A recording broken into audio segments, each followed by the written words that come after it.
की देरी होती चली जाएगी।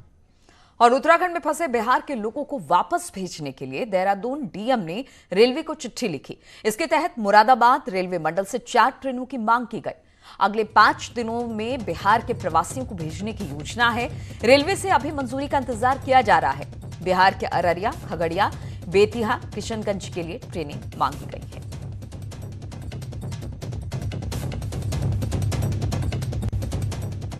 और नैनीताल के बेतला घाट ब्लॉक में कोरोना के 2 मामले सामने आने के बाद इस इलाके में लोगों में दहशत है। कोरोना वायरस के दस्तक के बाद लोग डरे सहमे हुए हैं, तो प्रवासियों के लौटने का सिलसिला लगातार जारी है। ब्लॉक के लोगों को इस बात की चिंता है कि अगर वायरस गांव में फैला तो स्वास्थ्य सुविधाओं के अभाव के बीच कैसे इलाके में इलाज होगा।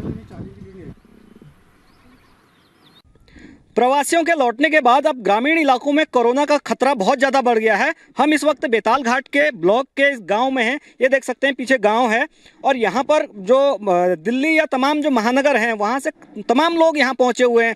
पूरी घाटी में इस तरह के तो तमाम गाँव हैं, वहाँ पर जो प्रवासियों का आने का सिलसिला है वो लगातार जारी है। बेताल घाट ब्लॉक की बात इसलिए ज़रूरी है कि यहाँ पर 2 जो लोग हैं, एक युवती है, एक युवक है, उनमें कोरोना की पुष्टि हो गई है। और जो इस पूरा इलाका है, इस पूरे इलाके में पूरी दहशत मची हुई है, क्योंकि अब जो है कोरोना ने इस पूरे बेल्ट में अपने पांव पसार लिए हैं।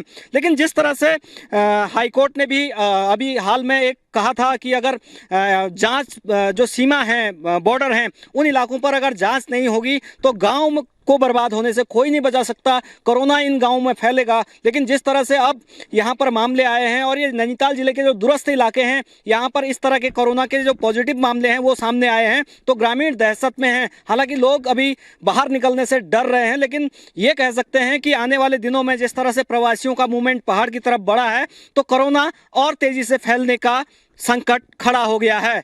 वीरेंद्र बिष्ट, न्यूज़ 18, नैनीताल। तो 2 महीने से जारी लॉकडाउन का चंपावत जिला अस्पताल की ओपीडी में भी असर पड़ रहा है। लॉकडाउन के चलते टैक्सी वाहन चलाने की परमिशन नहीं है, जिसकी वजह से दूरस्थ क्षेत्रों से मरीज अस्पताल नहीं पहुंच पा रहे हैं। अस्पताल प्रशासन का कहना है कि ओपीडी में पहले 200 के लगभग मरीज आते थे, लेकिन आजकल 50 ओपीडी के केस ही सामने आ रहे हैं।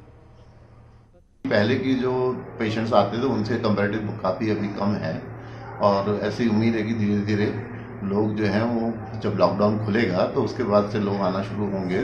ज़्यादातर यहाँ पे जो है रूरल एरिया से या ग्रामीण क्षेत्रों से ही ज़्यादातर जो गरीब मरीज होते हैं वही आते हैं। तो अभी क्योंकि लॉकडाउन है और आवाजाही कम है तो इसलिए जो है अभी मरीज थोड़ा कम है और इस समय लगभग 50 से 60 के बीच मरीज आ रहे हैं।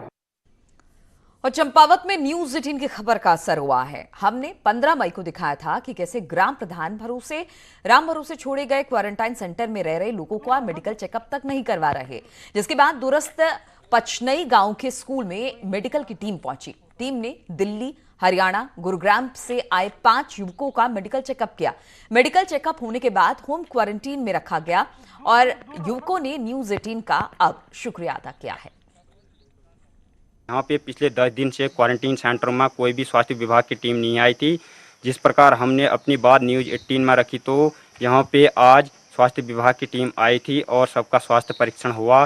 ग्राम सभा पसनाई, खटोली और वाला तक सबका स्वास्थ्य परीक्षण हुआ और मैं इसी प्रकार न्यूज़ 18 को भी बहुत बहुत धन्यवाद देना चाहता हूँ। और लॉकडाउन के चलते नेपालियों का एक दल बीते 2 महीने से उत्तर प्रदेश के बाद अब पिथौरागढ़ में फंस गया है। क्या है पूरा मामला, दिखाते हैं आपको। 36 नेपालियों का ये दल फिलहाल पिथौरागढ़ के स्टेजिंग पॉइंट में ठहरा है। आपको जानकर हैरानी होगी कि घर पहुंचने की इनकी चाह लाख कोशिशों के बाद भी पूरी नहीं हो पा रही है। ये दल 13 मई को यूपी के अमरोहा से बनबसा बॉर्डर पहुंचा था, लेकिन पुलिस ने वहां इन्हें उतरने नहीं दिया, जिसके बाद न चाहते हुए भी इन्हें पिथौरागढ़ आना पड़ा। मेडिकल हुआ, मेडिकल होने के बाद वहाँ नीचे झूलाघाट भेज दिया हमको, ठीक है। झूलाघाट से फिर वहाँ से हमको वहाँ गेट खुला नहीं है करके फिर यहाँ से आ गए थे। पिथौरागढ़ पहुँचने के बाद इस दल का मेडिकल हुआ और ये बॉर्डर झूलाघाट को चल पड़े, लेकिन झूलाघाट से भी इन्हें निराश होकर वापस पिथौरागढ़ लौटना पड़ा। लॉकडाउन की वजह से नेपाल को जोड़ने वाला झूला पुल बंद है।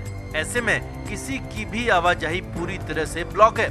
फिलहाल इनके खाने पीने का इंतजाम तो पिथौरागढ़ प्रशासन ने कर दिया है, लेकिन घर वापसी के इनके सपने पूरी तरह से चकनाचूर हो गए हैं।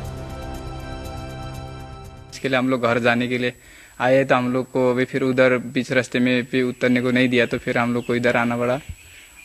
अभी इधर से हम लोग फिर घर जाने की तैयारी में, हम लोग फिर इधर रहने के लिए भी हम लोग को पास इतना पैसा भी नहीं था ना।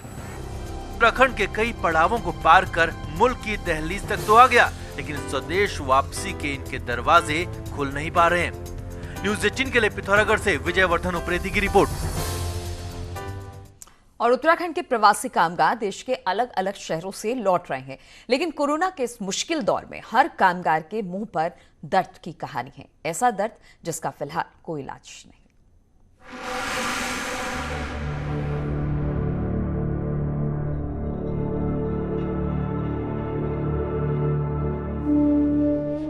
कोरोना महामारी के दौर में प्रवासी कामगारों की दौड़ अपने घरों की तरफ जारी है, लेकिन छोटी छोटी नौकरियां करने वाले प्रवासियों ने 21 मार्च के बाद जो दर्द झेला है, उसकी अनगिनत कहानियां मौजूद हैं।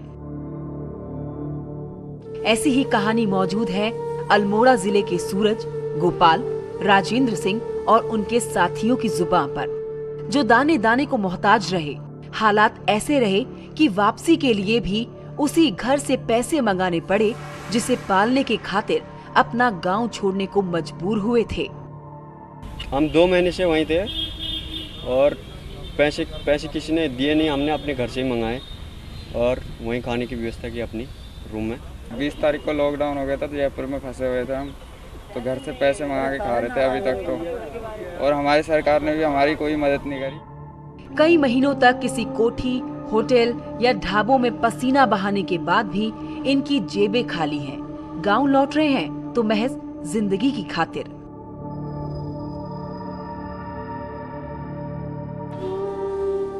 बहरहाल जो दर्द झेला सो झेला, लेकिन अब प्रवासियों के चेहरे पर अपनी धरती में लौटने का सुकून है। लेकिन अभी भी कई प्रवासी ऐसे हैं जो घर वापसी की बाट देख रहे हैं। न्यूज़ 18 के लिए हल्द्वानी से शैलेंद्र नेगी की रिपोर्ट।